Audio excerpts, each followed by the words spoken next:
Let's go ahead, though, and begin as we do most nights with the numbers. So we take a look at those. 9 new admissions tonight. The 7-day moving average went to 16.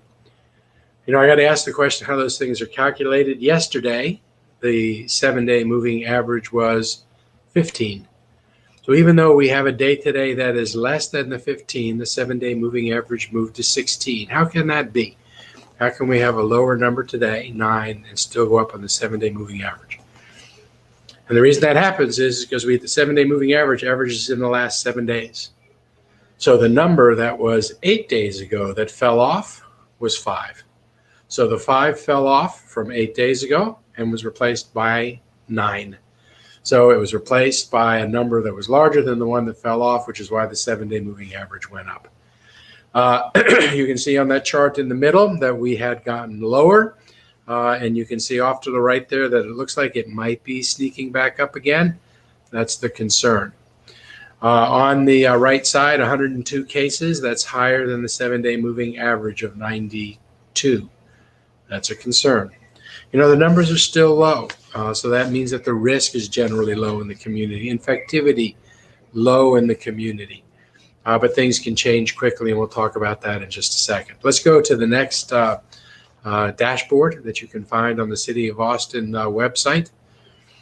Let's take a look at hospitalizations, admissions, ICUs, and ventilators. The green number in the middle, 86 people hospitalized tonight in our city. The 7-day moving average is 85. So again, we're seeing this continued pattern of where the number in our hospitals, the numbers we're looking at on any given day are higher than our 7-day moving average, which means we're moving in the wrong direction. What about ICUs? 28 people in our ICUs. 7-day moving average, 27. Same thing. That number is beginning to inch back up, not by a lot, by just a little bit. Ventilators, 19 on ventilators tonight in our city. The 7-day average, 16. So again, that number is still low, but beginning to move up. So we have to continue to take a look at that. The number of new cases, 102, gets added in with all the other numbers, and we're at 28,745 number of cases. Number of people that have died, 417. That's an increase of 2 since yesterday. So we have 2 families mourning in our city today. This weekend, the number of new cases, in fact, it might have been Monday, the number of deaths in the country went over 200,000 people. And I can remember back when we were at 30,000 in that area, and the government officials were arguing about whether or not we'd ever get to 200,000. And now I'm hearing we might be at 300,000 before the end of the calendar year. This is still a dangerous virus. We can control it by wearing masking and doing our social distancing, but only to the degree that we stay real disciplined. That's what we need to be doing now, even as we're trying to open up the economy a little bit more. Let's take a look at 3 charts that Dr. Escott gave to the media today. Just interesting charts. Can we blow that up, make that a little bit bigger? This is Travis County new confirmed cases. I just wanted you to see that in a little greater detail. You can see what we have is a 50% increase in the number of new cases between September 1st and September 21st. You can see how we had dipped down 3 weeks ago and how the number's going up, kind of leveling off. But that's what the number that we have to continue to watch. Let's go to the next chart that we have. This chart shows you how rapidly things can change. You can see on June 1st, we were at 121 new cases. That shows you where that number is right now. We're at 102 new cases, not too far off from where we were back then. And if you could close your eyes and just go from where it's flat down at the bottom to 121 cases, you know, that kind of looks like a little bit like what we're looking at right now. But back then, we weren't wearing masks. We weren't doing the disciplining that we needed to do. And by June 21st, a week later, we were at 250 cases a day.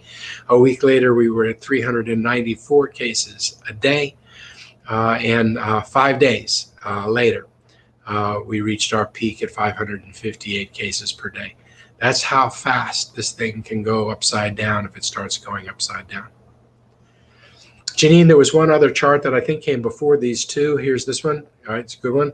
I want you to see this. So this is the hospitalizations that we see. The blue lines give you the kind of the daily number. You can see how we had that period of time in the summer where the numbers were increasing.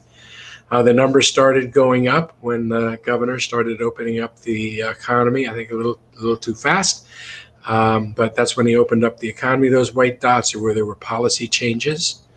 You'll recall here in the city, we never took off the mandatory masking order, even though the judge wouldn't let us enforce it. Back then, I was saying that, that just the fact that if we don't wear masks, some people are going to get sick and some people are going to die should be sanctioned enough. I'm not sure it was a complete sanction enough because a lot of people didn't wear their masks, relaxed, and you can see our numbers started going up. So it takes 7 to 21 days when someone gets infected for you to be able to see the virus. About 21 days afterwards, then those people that got sick, 21 days, they start showing up in the hospital. 21 to 28 days, you'll see people in hospitals. Those white dots show you when it was that the masking order went back into place.